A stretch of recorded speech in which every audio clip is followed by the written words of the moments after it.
Hello, ladies and gentlemen. We are officially live for our week 3 episode. And as I promised in a tweet that I put out earlier, I do have a bit of an announcement to make, which will be fun, but I'm going to wait until the actual episode is being recorded because, of course, I want it to be part of the episode and I want everybody to be able to react to it at the same time. All right. We've got that. We've got this ready to where it needs to be. Wonderful. And we're going to start you recording as well. I hope everybody who had to deal with the hurricane that came up the East Coast, like I had to deal with the hurricane that came up the East Coast, I hope everybody handled that very well. I always it's not really braggadocious, but I always make it a point of saying like I'm on like the best power grid in my town. It's the same one as our hospital. So we're the last ones to lose power and the first ones to get it back.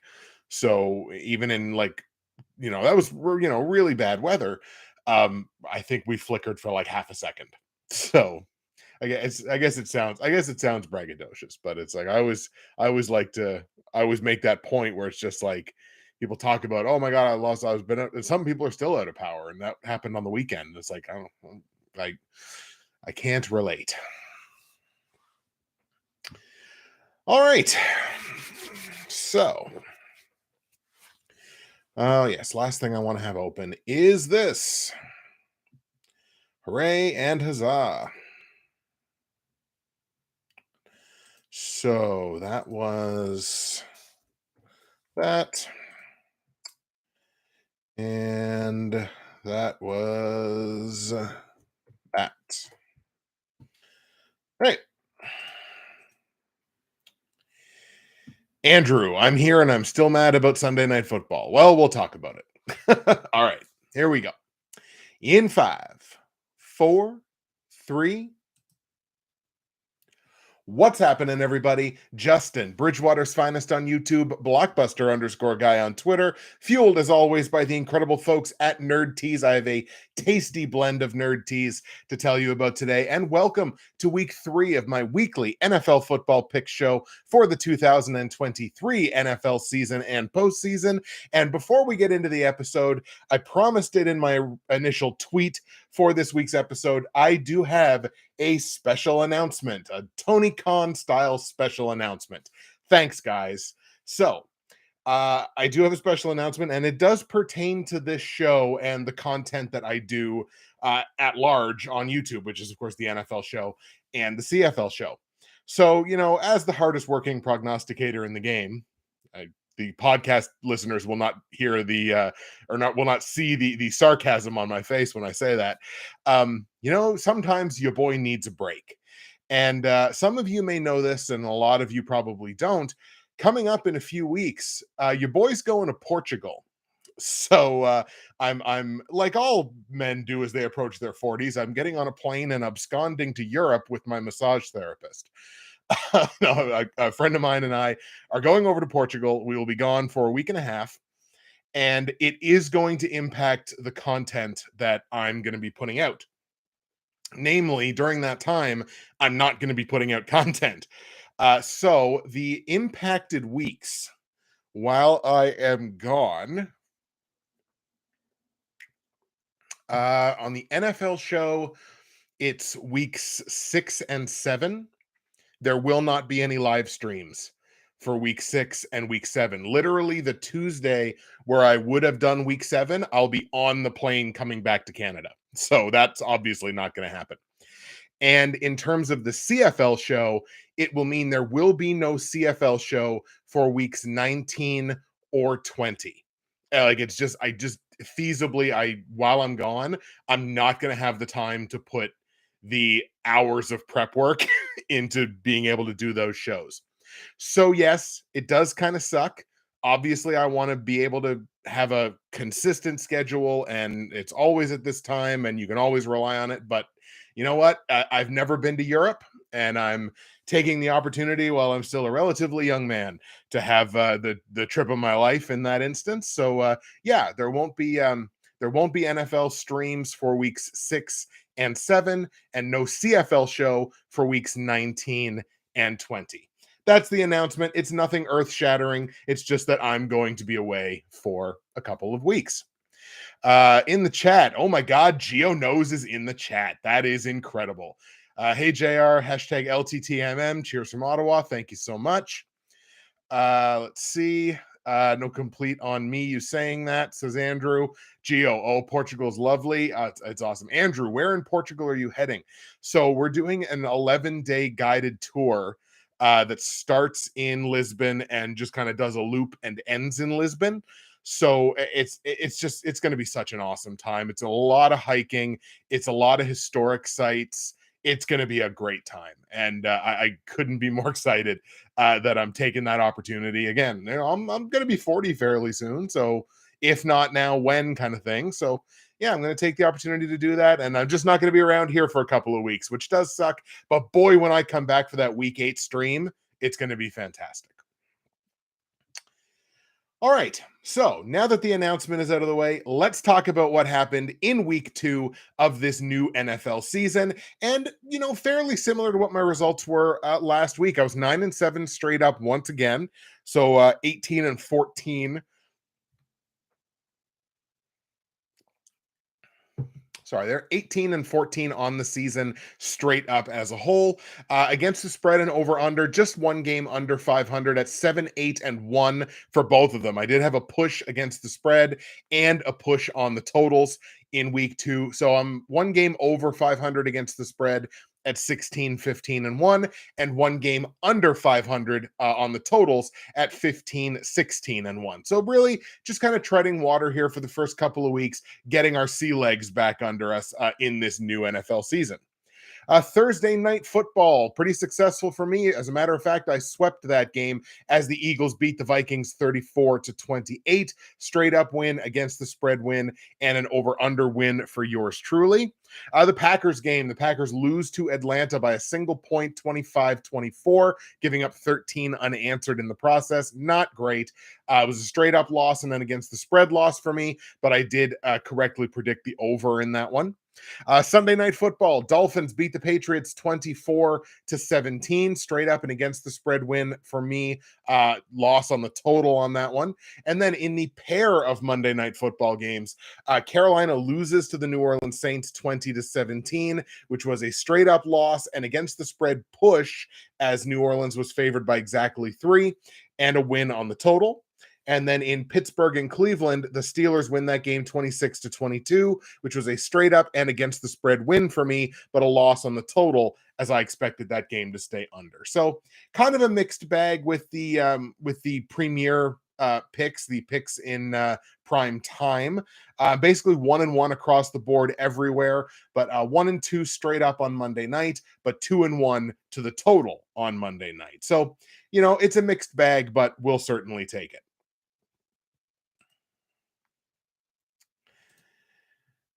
Taking a peek at the Bridgewater's finest straight up pick and pull for season 12 of this show. I now sit in 27th place out of 52. We did pick up another person in the pool, so thank you so much. 165 out of 272 possible confidence points, clip of just over 60%. So it's kind of slow going here to start the season, but that's okay. We do tend to start a little slow, but finish strong towards the latter part of the year. Now, in week 2, I did bring in 93 of 136 confidence points, just a little bit under 68.5%, which is a pretty good week. Definitely not good enough to win the week, though, as I shout out not only our week 2 winner, but our new overall leader. He's in the chat right now. My boy Geo Knows, the very first person in this prognosticators community that I met that really brought me into the fold here in the progs community. Gio knows a massive 14-2 in week 2, bringing in 123 of 136 confidence points, almost 90.5% of those points brought in. And Gio leads the pool overall with a 76.5% clip, 25-7 straight up to start the season, 208 out of 272. So Gio paced us in week 2, and Gio's now pacing the whole field overall on the season. So shout out to Gio. That's a massive start to the year. Going to take a quick peek here into Fantasy Corner, which is, of course, brought to you by the Dynasty Trade Calculator. The affiliate link that I have for the DTC is in the description down below. And for as little as a cup of coffee, you can gain access to one of the absolute best resources available to you online for Dynasty, Keeper, and long-term fantasy football. Player rankings, trade evaluations, podcasts, a ton of great experts available to you on the Dynasty Trade Calculator. Once again, my affiliate link is down below. For as little as $3, you can gain access to this incredible tool for long-term fantasy football. Kind of took it on the chin in week 2 in fantasy, only 2-6 across my 8 teams. I was on pace for a 4-4, and then Monday Night Football happened, and I just kind of got nothing out of both of those games. So I wound up losing. I've lost 2 matchups by less than 5 points apiece. So very, very close matchups there, but I wound up on the negative side of both of them. However, one of my 2 wins came in one of my big money leagues, which was the Ante & Co. Dynasty League. That was a win over Tensa to move myself to 2-0 in that league. I have a week 3 matchup in that league against Justine. No, that's not a typo. There's a Justin and there's a Justine. I got a week 3 matchup against Justine in the battle of the Justin/Justines. I will emerge victorious. In the Professionals Dynasty Fantasy Football League, I did lose to Tony, my buddy Tony from high school. He's a 2-time champion in that pool, has got an incredible team anchored by Patrick Mahomes. I lost by about 50 points, so it was not overly competitive. I got a week 3 matchup against Mitch, one of the 2 Aussies in the league, one of the 3 Aussies in the league, actually. And that's a projected win for me. That's going to be a tight matchup, but I do think I'm going to be able to pull that out to move my record there to 2-1.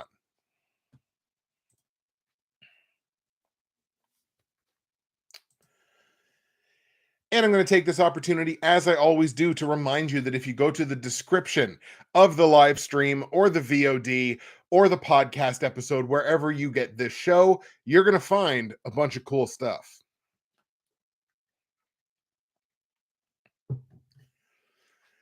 You're going to find all my results from last week, all my straight up against the spread and over under plays for week 3 in the NFL. You're going to find information on joining the Bridgewater's Finest Pick'em Pool for season 12 of this show with confidence points. Put your picks straight up and head to head against mine.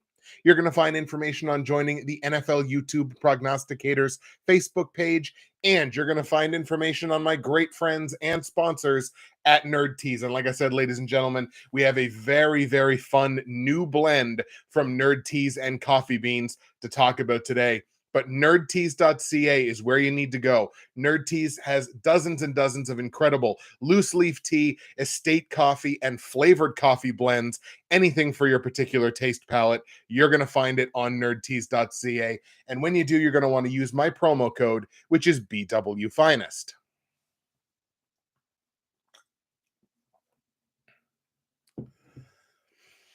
When you use that BW Finest promo code, you know what you're going to save. 15% at checkout. You're going to get free shipping in Canada on any order over $100, which is an incredible value. You're also going to get a great conversion rate on the US dollar for all of my US viewers, number of them which are in the chat right now. Today's blend is Cabana Banana, ladies and gentlemen. It's banana, it's cherry, it's orange, it's a party. It's just a party in a teacup. And that is what you can get from nerdteas.ca. That's just one example of the incredible stuff you can get from nerdteas.ca. Promo code BWFinest. Save your 15%. Get your free shipping. Find yourself something to love, or find someone you love something to love. You can do it on nerdteas.ca.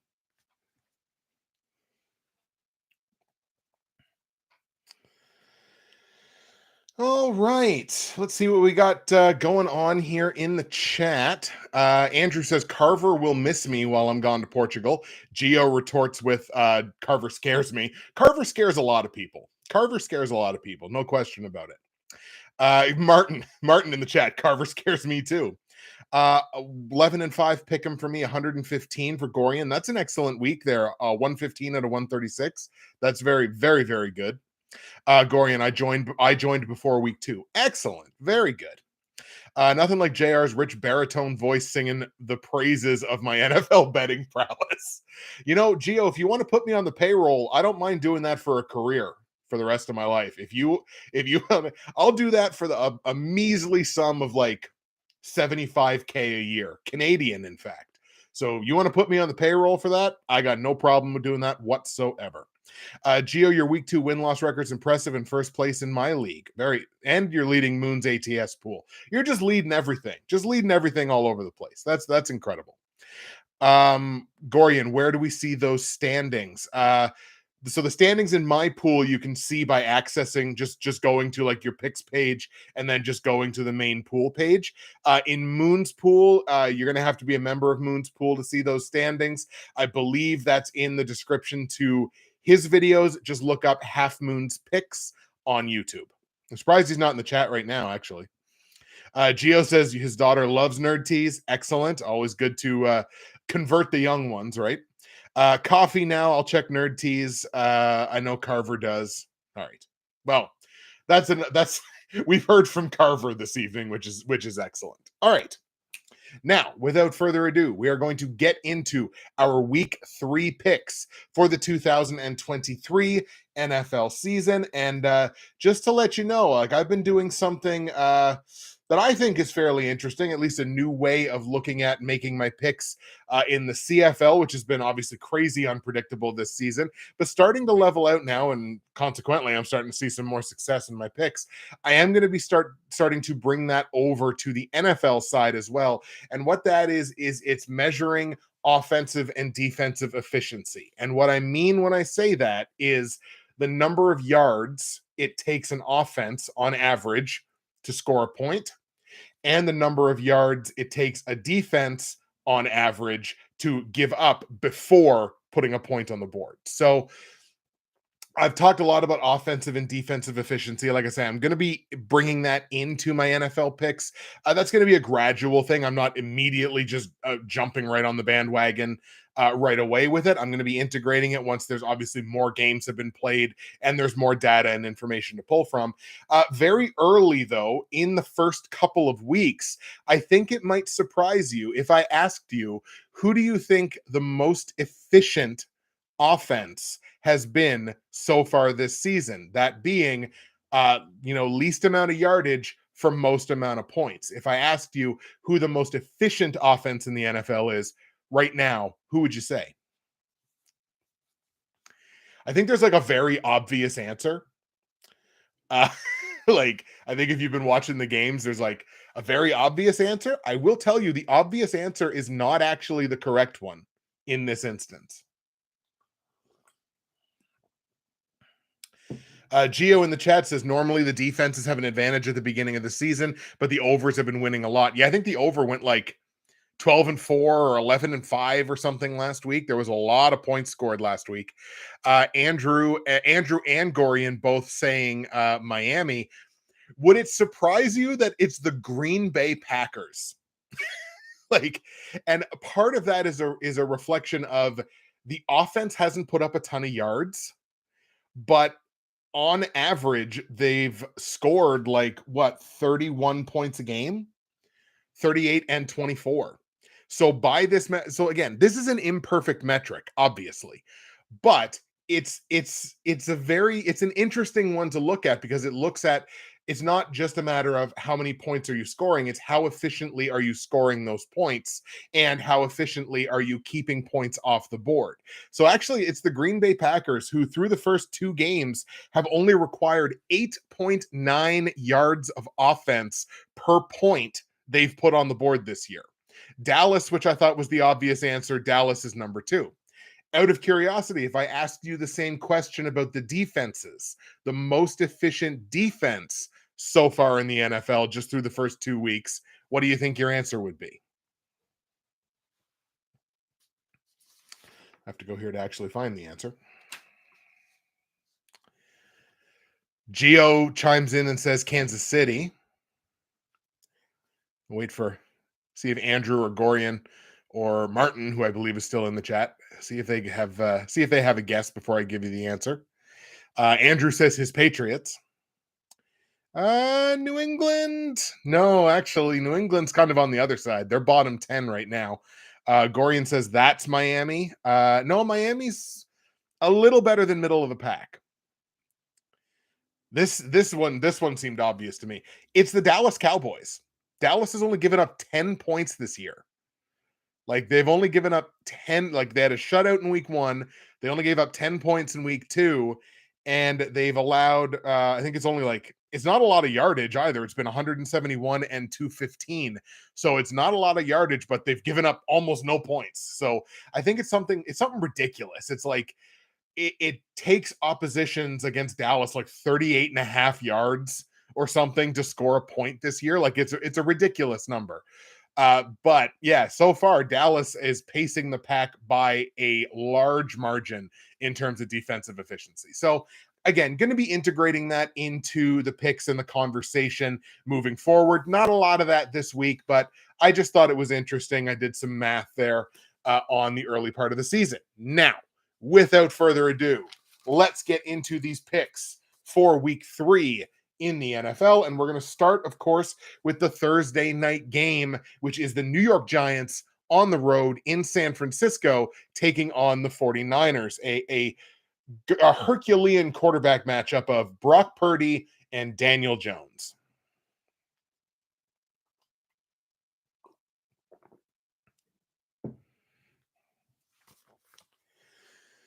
Giants are going to come into this one on the tail end of back-to-back road games, having won their first game of the year last week. San Francisco, of course, kicking off their season at 2-0, and they've been fantastic. The offense has been really good. The defense is potentially the best defense in the NFL right now, certainly within the top 4 or 5, easily. That's a layup.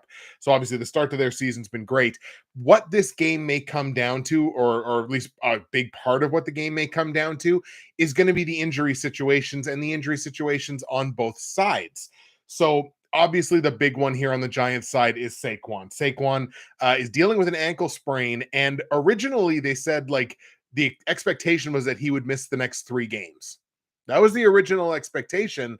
But now they said, I think Daboll this morning said like, oh, he's feeling a lot better. So, he might play this week. That seems like coach spin to me. Like, how do you go from he's probably going to miss 3 games to, I don't know, he could be out there this week. That feels like a little little gamesmanship, a little Chuck Pagano gamesmanship there by Brian Daboll. But on the other side, the Niners are dealing with one on their own, and it's Brandon Ayuk. Ayuk was limited last week to just 53% of offensive snaps with a left shoulder injury. I think he caught like 3 of 6 targets or something like that. So it did definitely impact him. And he's been a big part of their offense here early on in the first 2 weeks of the season. So whether either of those guys play or how effective they might be if they play could certainly be something that impacts the results of this game. To be perfectly honest, the Niners are on such a roll now, and the Giants had to pull off, a pretty big comeback in order to get that win last week. And again, I kind of did want to talk about that, where I put this on Twitter. A lot of people seem to be kind of discounting that comeback because of who it came against. I think that's ridiculous. The NFL is the NFL one way or the other. Yes, teams are much better than other ones. And yes, they did it against a team that's probably supposed to get the first overall pick this year. So I get all of that and I understand that conversation. But it just seems, I don't know, you shouldn't discount a significant comeback just because of who it came against. Anyway, definitely on the Niners in this one. The Niners are 10-point favorites in this game at Levi Stadium with a total of 45. I think the Niners should win this game fairly comfortably, probably looking at like a double up situation. So we're going to take the Niners to win, and I am going to take the Niners to cover that -10. I don't love double digit spreads, but I believe the Niners are 2-0 against the spread, and they've been covering those spreads fairly comfortably. So let's go ahead and lay the -10. Total in the game at 45. I think it's a correlation play that this probably goes over. Um, just because like if one team is favored by that much, the expectation I think would have to be that you would get into the 30s on offense, which is what I have them getting to. And if they do, I just find it very difficult to see how this game stays under the 45 points. So give me the over in this one. Let's go 34-18 in favor of the 49ers. Oh, Matt, the NFL fanatic, chips in that the Niners are 1-1. Weird. I thought I saw them 2-0. Maybe it depends on what lines came from where. In any case, Niners win. Niners cover the -10 and give me the over on the 45-point total. Thank you, Matt, for stopping in on the stream, by the way. I always appreciate that. Thank you.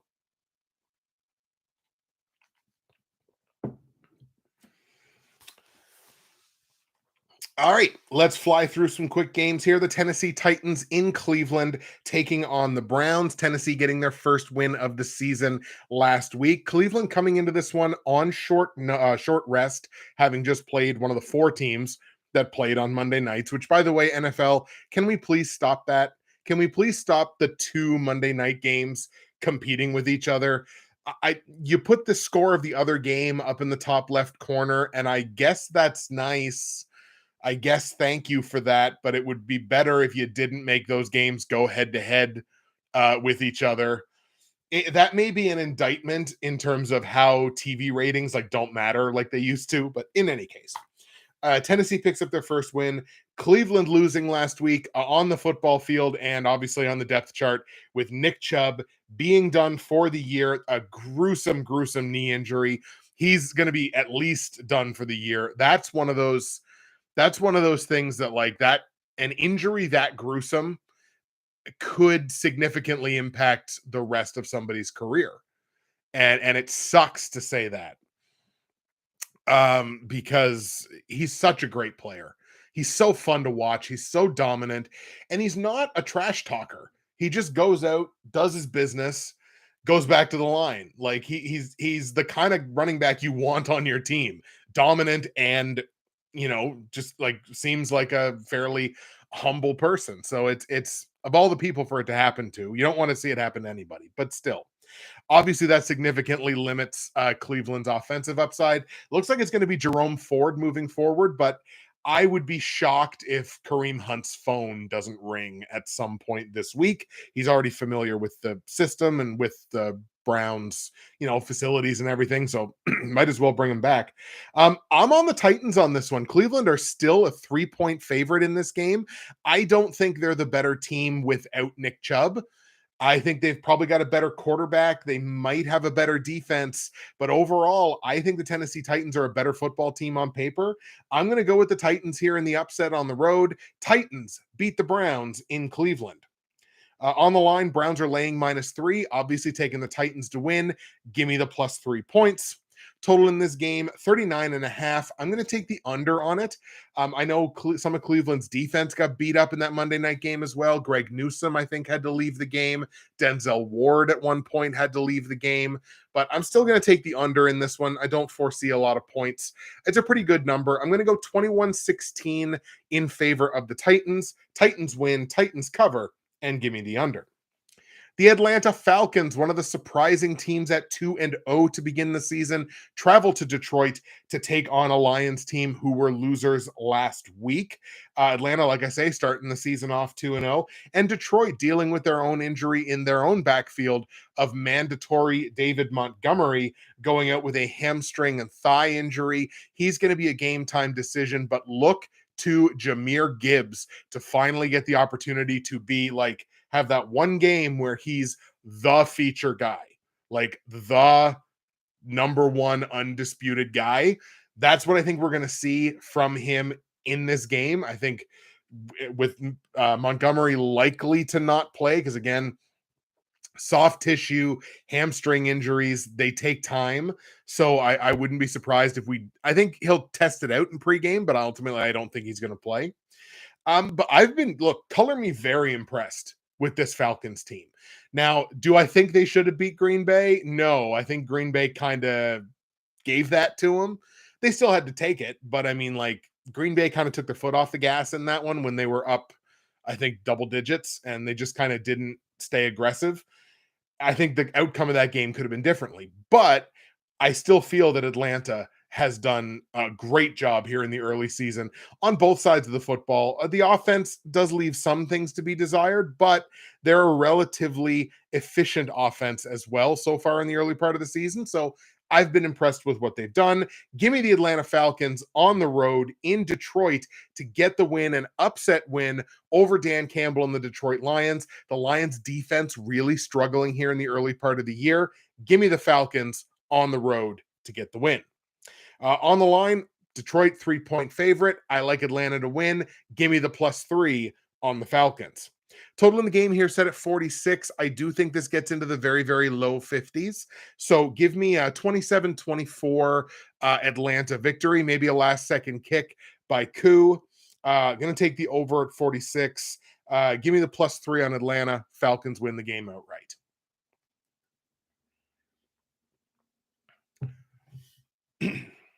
The Denver Broncos, looking for their first win of the season, travel to Miami to take on a Dolphins team playing very exciting, high-tempo offensive football. The defense has left some things to be desired, although they did definitely look better in the Sunday night game against the Patriots. Division game, stuff like that can happen. Miami, starting off the season 2-0. I've been impressed with them. However, they may be missing one of their two big stud wide receivers, that being Jalen Waddell on my dynasty team, unfortunately. Waddell is in concussion protocol, dealing with obviously that. I think I don't know at what point in the protocol he is. It would be more dangerous, I think, if it was like for their prospects of winning the game, if it was Tyreek Hill, because Hill's just such a unique specimen in this game. He can do stuff that it feels like nobody else can do. But Tua has started the season very, very strongly. That offense is going well. Defense kind of turning it around a little bit. Whether Waddell plays or he doesn't, kind of to echo Gorian in the chat, I certainly feel like the Dolphins win this game fairly comfortably. Let's take Miami at home to go to 3-0 and get the win over the Broncos. On the line, Miami is laying -6.5. So it went down from a full touchdown. So -6.5 for the Dolphins. I'm going to go ahead and lay those points. I think they probably cover those relatively comfortably. I think this is a 2-possession win for them. Total in the game set at 48. And I'm going to take the over on that one too. I don't think it flies over, but I think the game gets into the low 50s. Give me a 31-20 win in favor of Miami. So Dolphins win. Dolphins cover the -6.5 and give me the over on the points.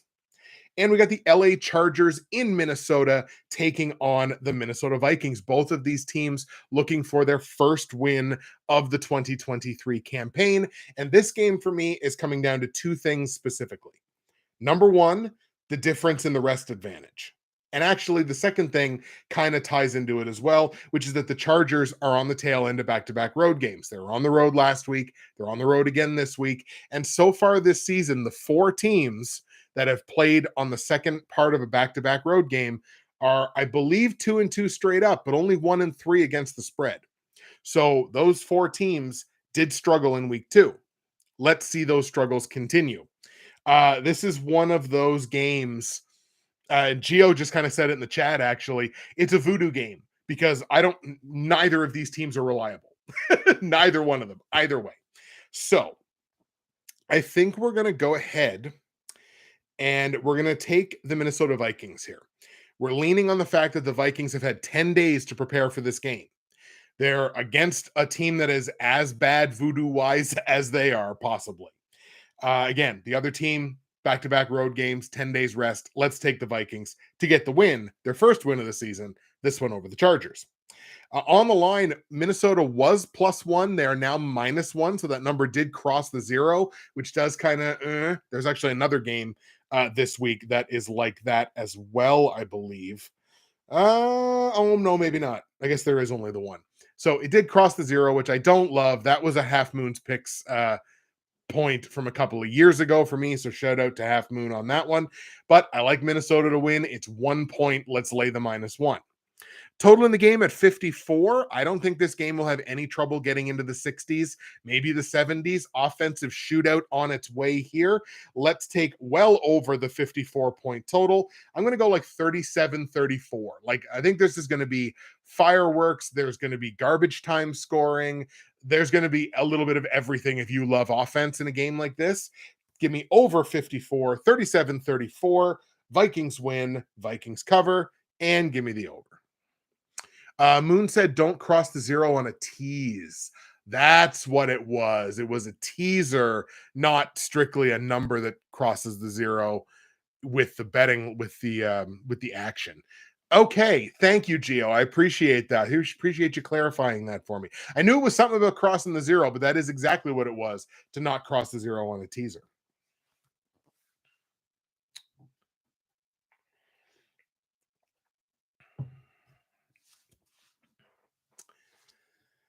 All right.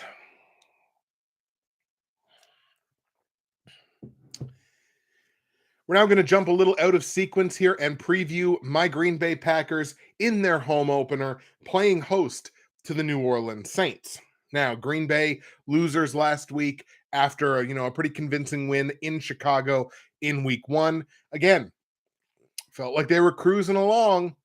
Kind of felt like they had the game in control, not in hand, but in control.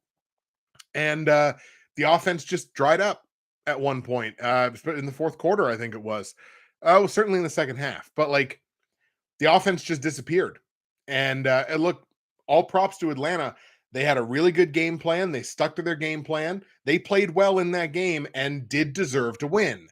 I just kind of also felt that Green Bay just sort of like, here you go. Like, kind of, here's your opportunity. And they took it, and props to them. Now, they have to play a New Orleans Saints team that has started the year 2-0, but despite the fact that they started the year 2-0, again, I don't feel completely taken by this Saints team. Like, they're not bad. They're certainly not bad, but I kind of feel like they're just about what I kind of thought they were at the beginning of the, maybe a little bit better. The record says 2-0, but I mean, they're not lighting anything on fire at this. They're not lighting the league on fire.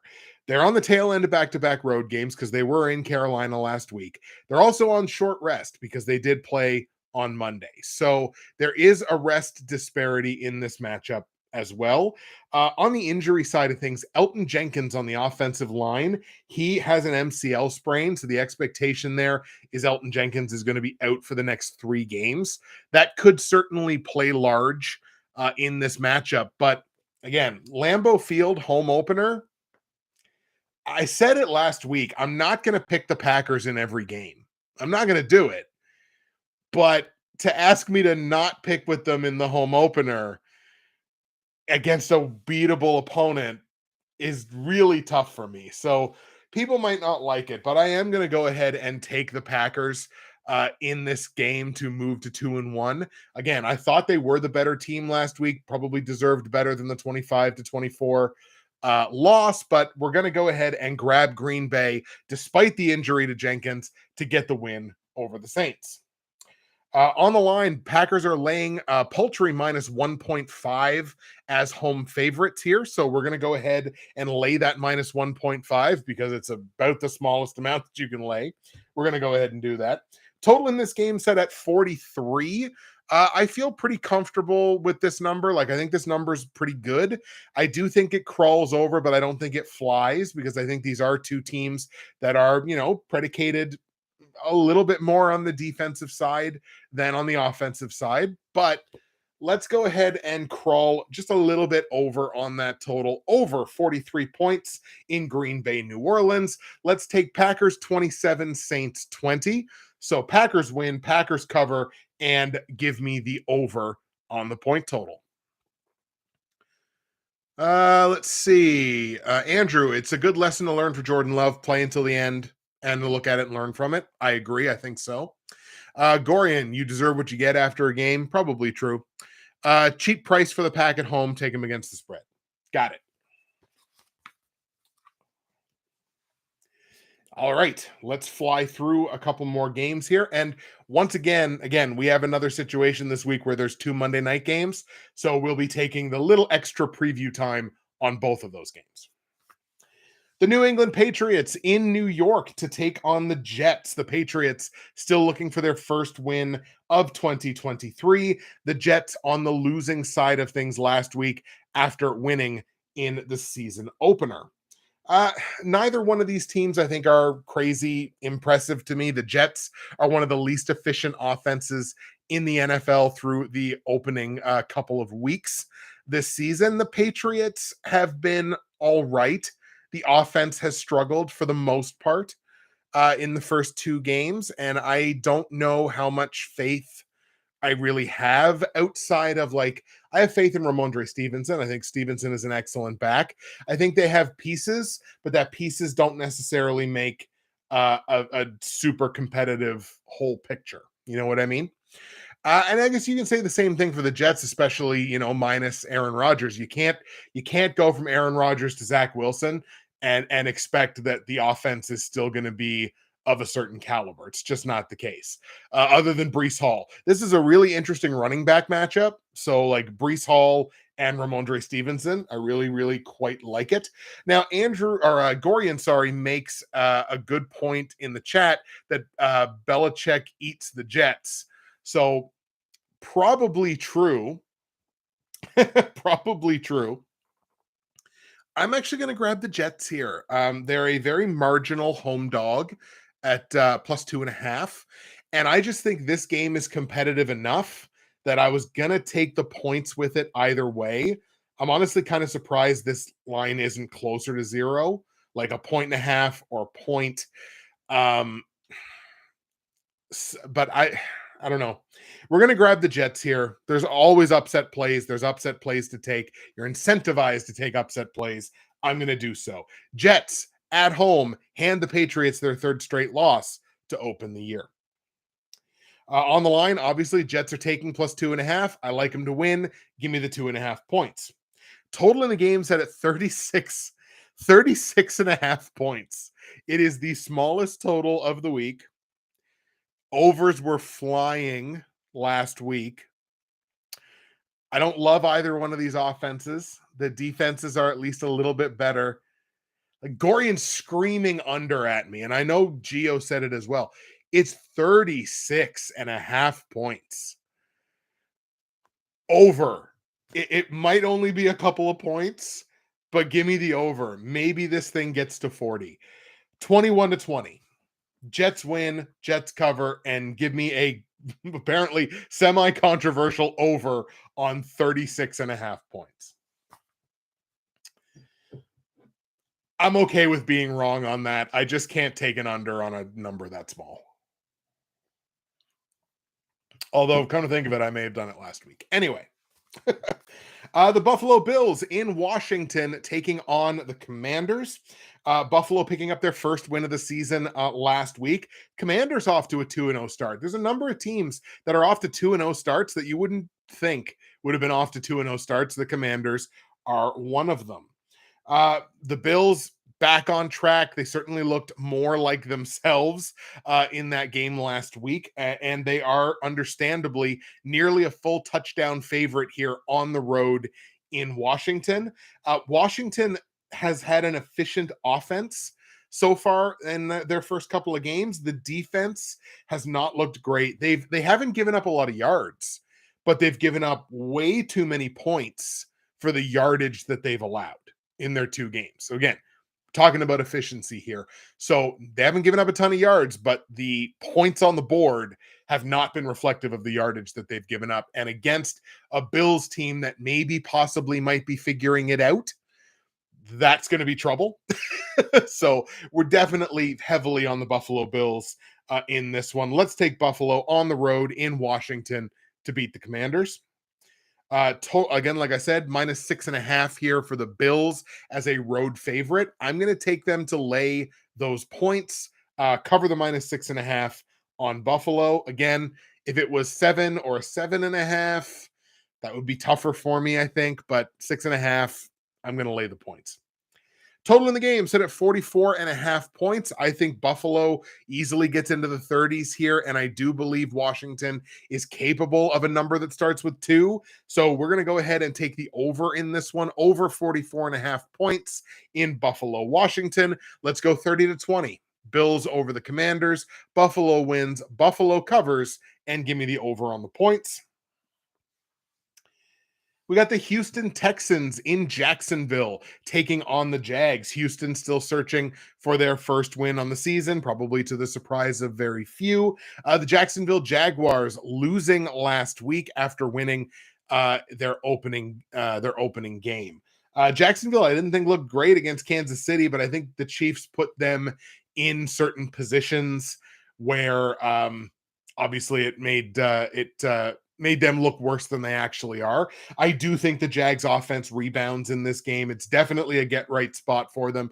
Houston, I don't necessarily know that they're particularly in a spot where they're looking to start winning games yet, at least on a consistent basis. What I will say is, boy, does Nico Collins ever love CJ Stroud. Nico Collins has turned into a fantasy wide receiver 1. And as a guy that is a big fan of Nico Collins, it just makes my heart happy that guy has ripped it up for the first couple of weeks in fantasy. Shout out Nico Collins. Very exciting. That's not really going to help Houston this week. I think Nico puts up his numbers, but Jacksonville does too. Maybe a 3 touchdown performance, I would say, from Trevor Lawrence. Let's go ahead and take the Jags to win this game. Get back on the right side at 2-1 to start the year. Now, on the line, the Jags are laying -9.5 as a home favorite. So obviously that is a pretty big number. And if you look at the last 3 to 4 to 5 years of results, I can't believe I'm going to say this. Lay the points on Jacksonville. I understand that this is a division game and that's a lot of points, but let's go ahead. -9.5 on a Jags team that I think is better at most every area than the Texans are. So I think this number is justified. -9.5 on the Jags. Total in the game set at 43.5 points.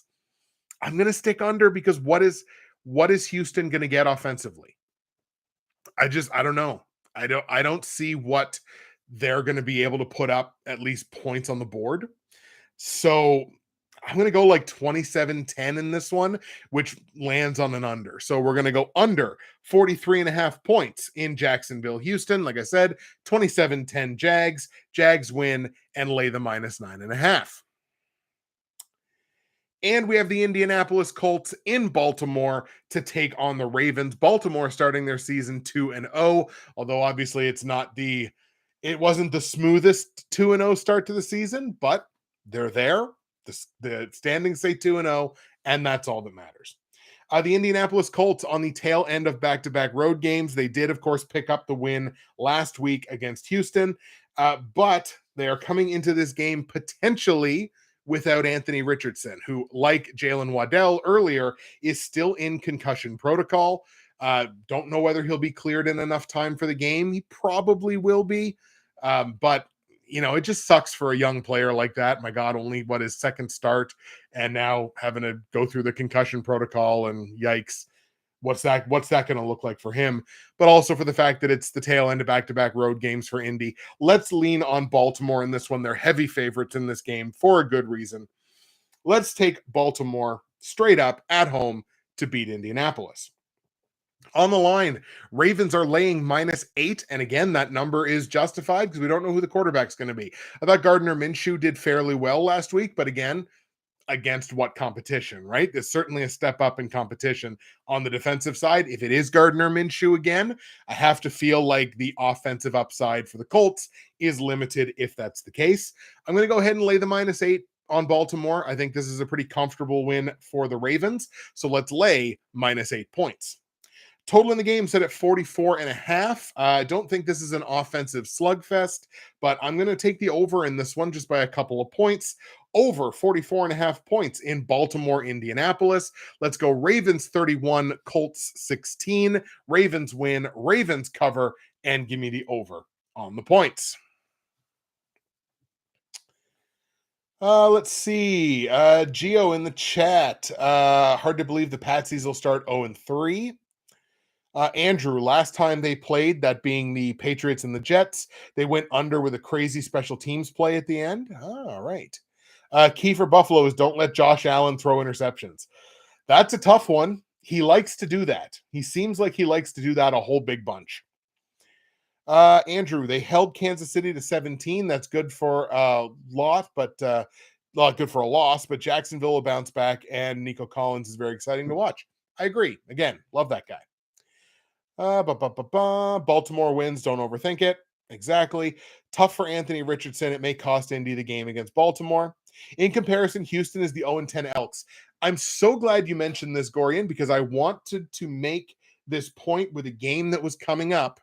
I've finally found the adequate comparison for the Edmonton Elks before they starting Trey Ford and actually started winning games.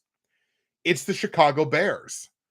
The Bears are on an incredible string right now of 12 straight losses, and the defense has given up 25 points at least in every single one of those games. That's the comparison with the 0-10 Edmonton Elks. The Bears have lost 12 straight and given up at least 25 points in all of them. That's the comparison. But I'm so glad that you mentioned that because you really teed me up to make that CFL NFL comparison. So Gorian, I salute you.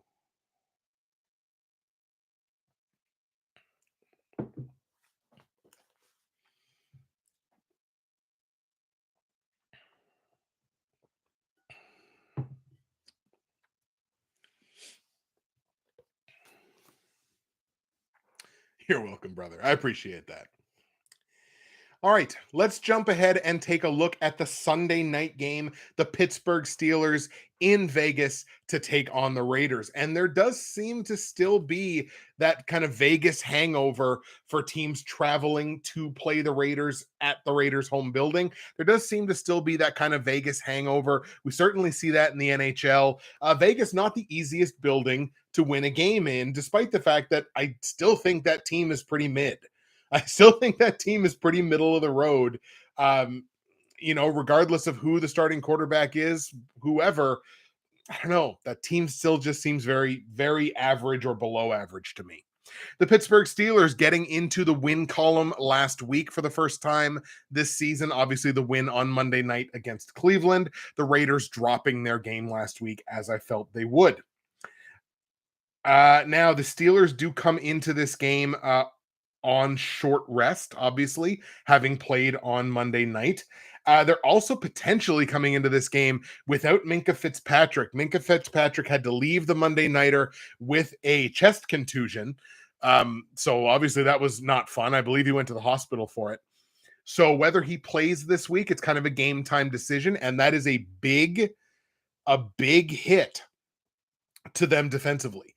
He is such a leader on that defense. He's so good on the back end there. He's such a huge part of them defensively, and that could be a problem against a Raiders team that can certainly put up points. Though, if we move over to the handy-dandy efficiency sheet here, they're not putting up yardage and they're not putting up points here in their first couple of games this year. They're in the bottom 5 in the league in both of those categories, bottom 10 in terms of offensive efficiency. So maybe it won't be quite as big a deal in a game like this, but I mean, you look at Pittsburgh, they're not doing a hell heck of a lot better. Bottom 5 in the league in yardage, bottom 10 in scoring. That offense has problems. Kenny Pickett might not be the guy. Deontay Johnson is not there. He is on IR now, so he's going to be gone for a few games.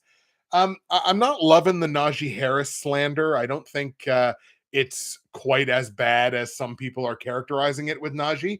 I prefer to look at it like, hey, Pittsburgh's got 2 really good running backs, Najee Harris and Jaylen Warren. They've got 2 guys that they can deploy there, and it makes their run game that much more dynamic. I feel like the Pittsburgh Steelers are the better football team. I'm going to take Pittsburgh on the road for a very marginal upset win. I like Pittsburgh to go to Vegas and get the win over the Raiders. Now, on the line, the Raiders are laying minus 1.5 here. Again, marginal home favorites. I'm taking Pittsburgh to win, so give me the points on the Pittsburgh Steelers, plus 1.5. And on the total is 43 and a half. I'm going to stay under on this because, again, two offenses that are not doing all that great. One of them's got to step up and make a play. I just think it's going to be Kenny Pickett and the Steelers. Let's take 23-17 in favor of Pittsburgh. Steelers win, Steelers cover, and give me a marginal under on the points.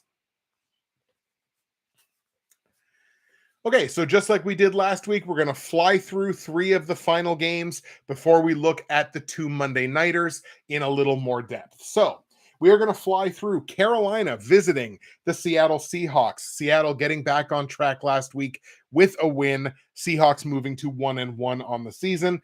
Carolina still looking for their first win and coming into this one on short rest.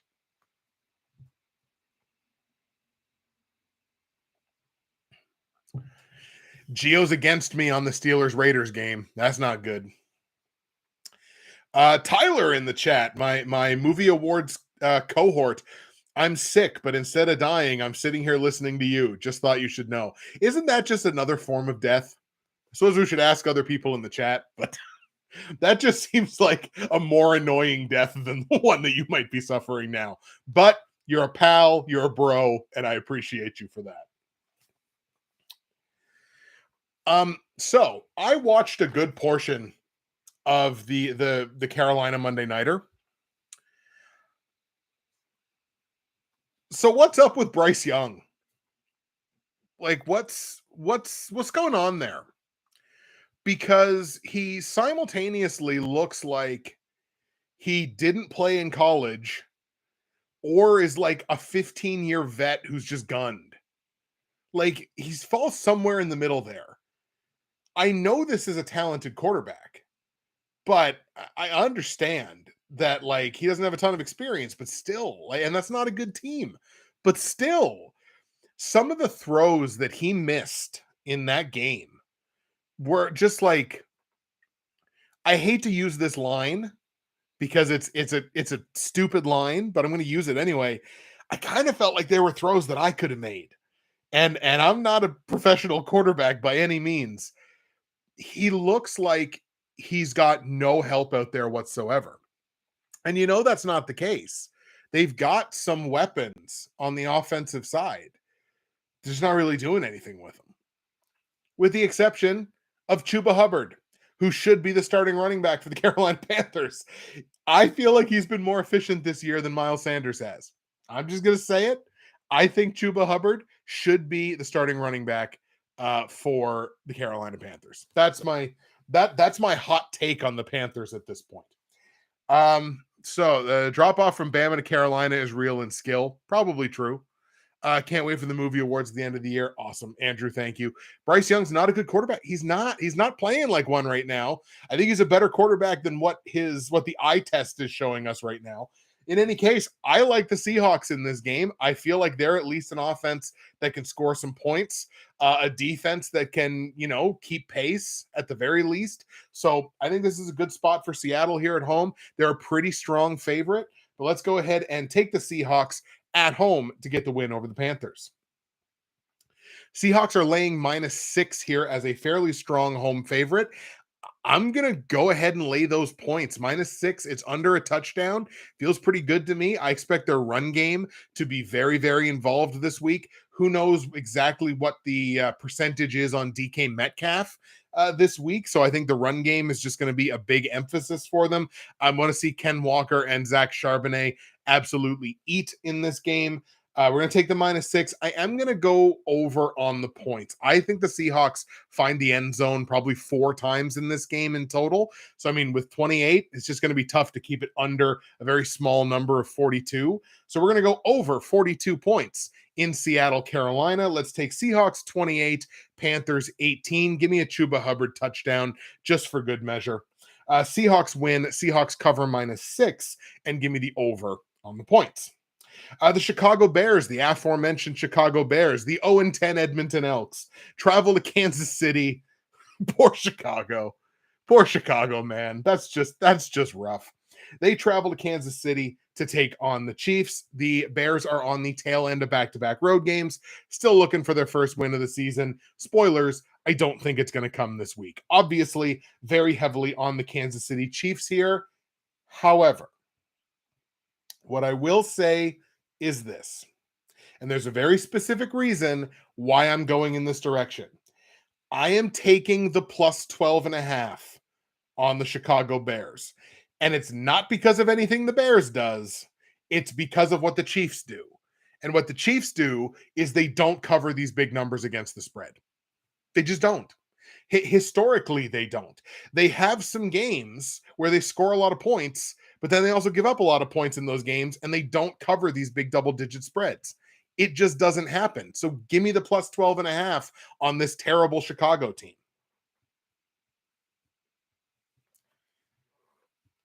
I'm just pausing here for a moment because I think some people are getting ads. So I'm taking a moment in the stream to pause and allow them to skip them and come back.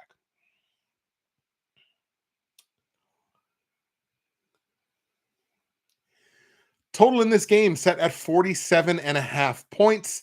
Andrew kind of points out here that it's something of a quote unquote revenge game for Patrick Mahomes because the Bears had an opportunity at getting to him, but like I don't know.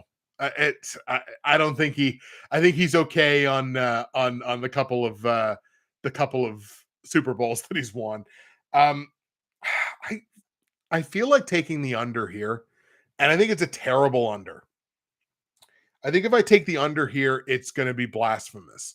But if I take enough points for the over, I feel like I have to reverse course and kind of take a Chiefs blowout.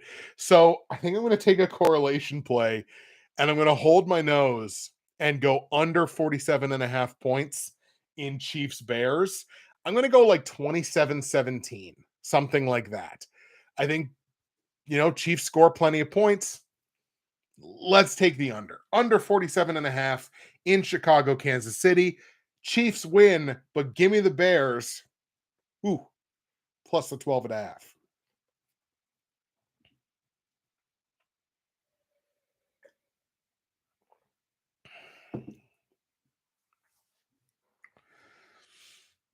And the Dallas Cowboys travel to Arizona. Poor Arizona. Dear God. Dallas travels to Arizona to take on the Cards. The Cards still looking for their first win of the season. Dallas is 2-0, and Arizona is going to try to have to find some success without Budda Baker, who is like the biggest part of their defense in the secondary. Budda was moved to IR with, I believe, a hamstring injury, so he's going to be out for at least 4 games. That sucks for them, like because it feels like any hope that they have would probably have to come on the defensive side of the ball. I don't think they can score enough points to keep up. But without Budda, that's brutal. He does so much for that secondary and that defense as a whole. And he's a very good player. So the fact that they don't have him and a bit of a leader on the defensive side, oh boy, that sucks. Dallas going to cruise in this game. I have no reason to feel like they won't cover the massive spread that they're given here, which is minus 12 as a road favorite to lay minus 12, but it's justified against that competition. It's justified. I understood why because again, I took them to beat the Giants, the Cardinals. So I understood why they got out in front and why that was looking real good right up until the end. At least Arizona did still cover against the spread. But like, I think Dallas is just going to steamroll them. I don't see any reason why they don't. So Cowboys win. Cowboys cover minus 12 on this one. Total in the game set at 43.5. If Arizona scores anything, I think this number goes over. So give me over 43.5 points in Dallas, Arizona. I'm going to go like 34-13. Not a competitive football game whatsoever. I think Dallas gets out to a pretty sizable lead here, 21, 24, whatever. Arizona might score some garbage time points, which is where I think we wind up cruising just a little bit over. So yeah, over 43.5 points, 34-13. We got Sean Allen's ex in the chat saying they cost me a 4-game parlay against the Lions. Oh, that's no good. Also says Cowboys, baby, so fun to watch. How many sacks? Okay, how many sacks for Dallas, I assume? Give me 5. Give me 5 quarterback sacks for the Cowboys. Gorian is being very aggressive and saying 8. I'm going to be a little less aggressive and go 5. All right. Monday Night Football games. Let's take a look at them. The first one, the Philadelphia Eagles traveling to Tampa Bay to take on a Bucs team that has impressed in the early part of the season, starting the year at 2-0. This is a battle of two teams that have started the year 2-0. Something's got to give. Somebody's got to move to 3-0, and somebody's not going to. The Eagles come into this game as the road team, but with the benefit of the long week, having played on Thursday. So you're talking about 11 days to prep for this game. And again, I've been impressed with what Tampa Bay has done here in the early part of the season. The offense has been, about middle of the road, but fairly efficient. The defensive side has been very efficient. They're top 5 in defensive efficiency so far on the season. They're top 10 in terms of yardage allowed, top 10 in terms of points allowed. So on the defensive side, they've done some very good things. And when you look at Philadelphia in these same metrics, the offense has looked great. The defense hasn't looked fantastic. The defense has left some things to be desired. However, as a whole team complement, the Eagles are far and away the better football team here. Mike Evans has had a very strong start to the season for Tampa Bay, even though chances are I think he probably gets traded before the trade deadline. I think this start to the season only makes him look more attractive and can probably bring in a larger haul from a contender, not necessarily a Philadelphia, but another contender that's looking for a step up on offense. This is just such a huge step up in competition for the Bucs. I just don't think they're ready for that. So we're going to go ahead and take the Eagles here to get this win in Tampa Bay. Eagles get the win to move to 3-0. Now, really interesting spread here. The Bucs are taking +5. And I look at that and I immediately go like, oh, it's the Eagles under a touchdown. So yeah, let's just do that. But it's worth pointing out, like, Tampa's 2-0 straight up. They're 2-0 against the spread. I think the Eagles are 1-0-1. They haven't lost against the spread, but I think they had a push.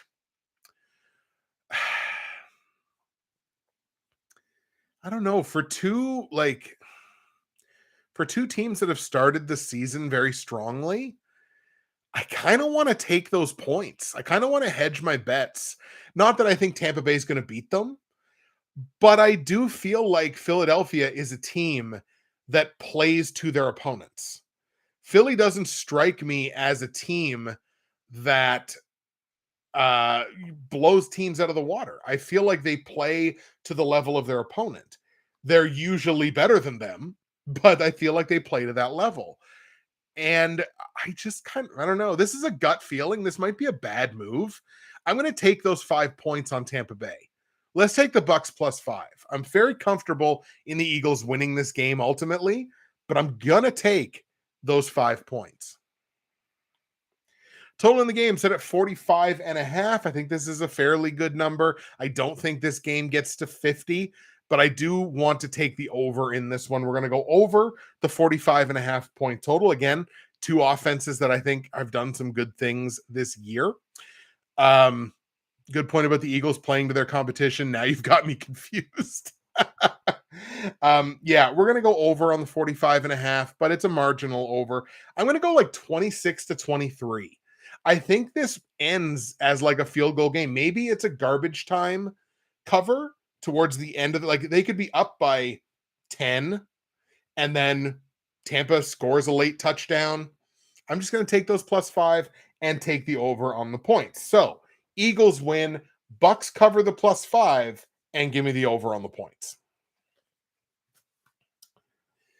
And the final game, the final Monday night game that we look at is the Los Angeles Rams in Cincinnati taking on the Bengals. Obviously, a repeat of a Super Bowl matchup that we have seen very, very recently. Cincinnati, shockingly, still looking for their first win of 2023 and may potentially have to do so without Joe Burrow.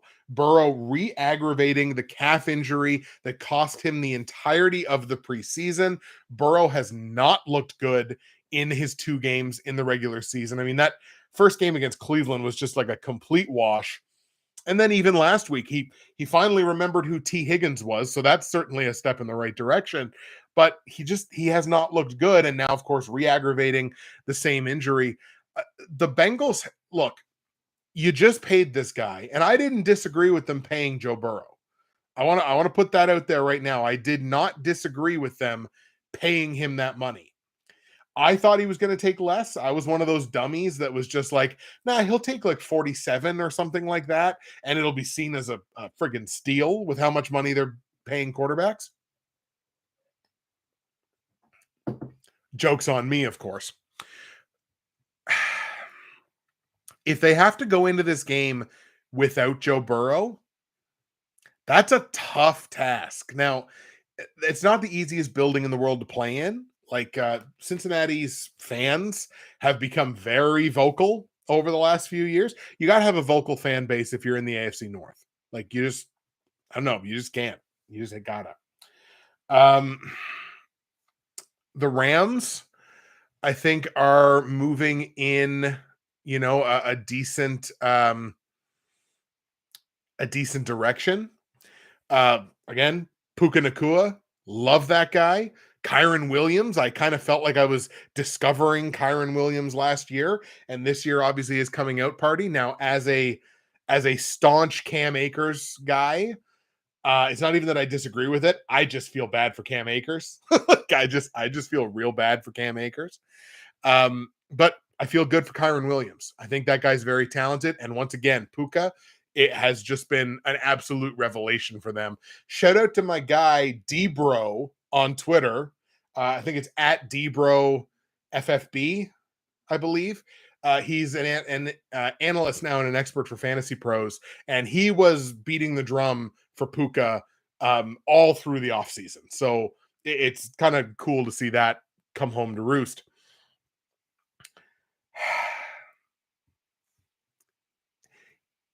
If they decide to play it safe with Joe Burrow, which I feel like they can't be blamed if they do, but at the same time, you're 0-2. Like, if you start 0-3,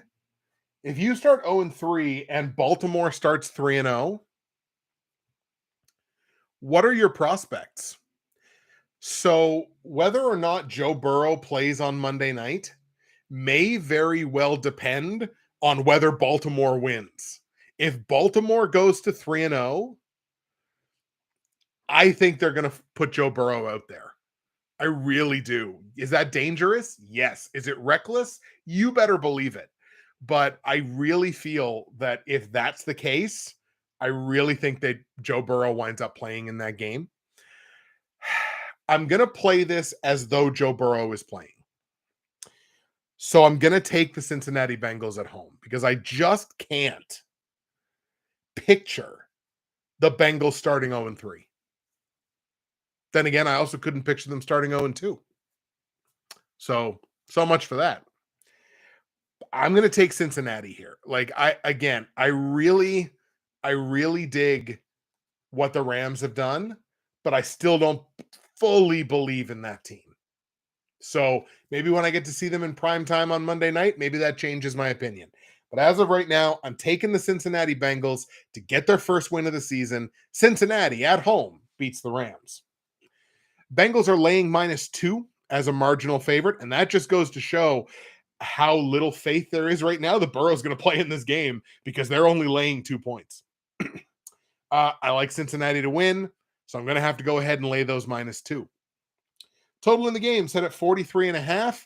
This I feel very comfortable about going under on because I just don't feel like either one of these teams are, you know, just offensive juggernauts, right? So let's stay under the 43.5 point total in Cincinnati, Los Angeles. Let's go like 20-17. This could very well be an Evan McPherson win. Let's go 20-17.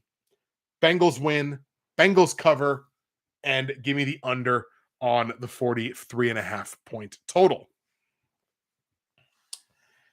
And there you have it, folks. Those are my picks for week 3 in the NFL in 2023. If you weren't around at the beginning of the stream, I did announce that I'll be gone for a couple of weeks, taking a trip to Portugal. Very exciting. But there will be no stream for weeks 6 and 7 of the NFL season. There will also be no CFL show for weeks 19 and 20 because I will be indisposed overseas. But yes, that is the week 3 show. Those are the week 3 picks. Thank you so much for taking the time to tune in, check out the show, contribute in the chat, all the fun stuff. Thank you so much for taking the time. That's it for me, Justin, Bridgewater's Finest on YouTube, Blockbuster_guy on Twitter, fueled as always by the incredible folks at Nerd Tees. And look at that, I only have that much left. Thank you so much for checking it out. Enjoy the games in week 3, and we will see you again in week 4.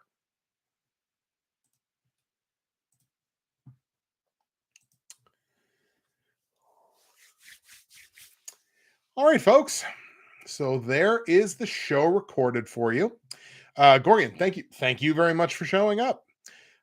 Geo, damn dog, that was a great hour. Thanks, bud. I appreciate that.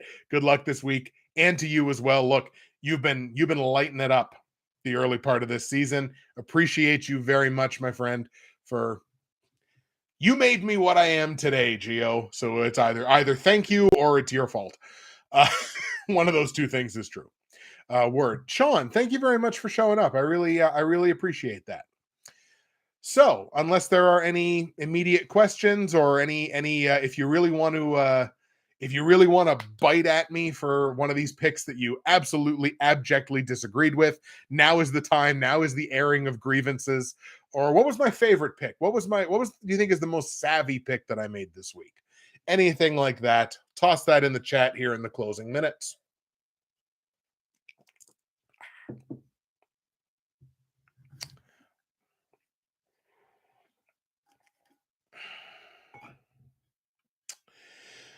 Sean, I thought the Cardinals were supposed to be under the bus. Was something overlooked? I'm not quite sure what you mean, Sean. Like, look, I thought the Cardinals were supposed to be under the bus. I'm not sure what you mean. Can you clarify that? Geo, my sister-in-law is looking for a good man. You interested? She's in Colombia. Well, Geo, I'm 38.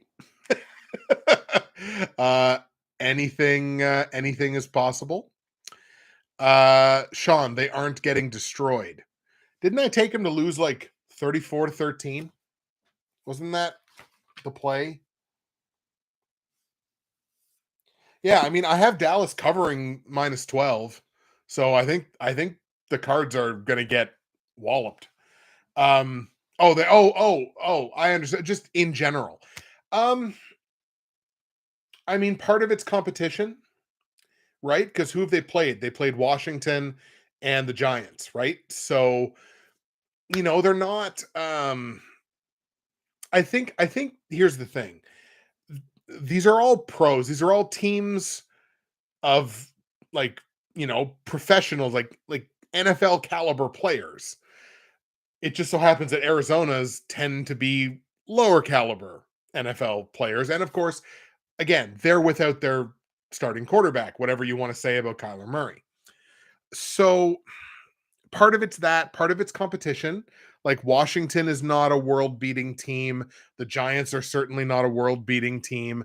So they've wound up being, competitive football games. Again, I definitely thought Arizona was going to beat the Giants last week. Gorian, 90-day fiance and you can be brother-in-laws. I feel like Gio and I are already brother-in-laws. We're brother-in-laws. We're prognosticators in laws. Um, that's good. We should get t-shirts. We should get t-shirts that say that. Hashtag prognosticator in laws. You get on that. You pay for it, Gio. Yeah, so I think that's it. I think it's yeah, that's true. We have the same birthday, December 19th. There you go. That galvanized us for life. So yeah, I think it's a combination of things for sure with the cards. Um, I just definitely think you can't like fully overrate or underrate anybody in a game full of professionals. So the Cards are not a good team. They're not going to be a good team for a while, but like that doesn't just mean they're going to lose to everybody. Houston even kind of showed that last year, where like not a good team, but not going to lose every game. Though I suppose they maybe should have tried a little harder to lose every game. But in any case. All right, that is going to do it for the stream this week. Thank you so much, everybody, for stopping in and contributing. And like again, the people that are in here every single week means the world to me. Like you guys are awesome. I really, really appreciate it. It'll suck to not stream for those 2 weeks, but I guess I'll try to have a good time in Portugal. I'll be thinking about you guys the whole time. So thank you so much for stopping in, watching the stream. Thank you for your continuing support. It means the world to me. It really does. And yes, we will see you again for the week 4 episode next week. See you later, folks.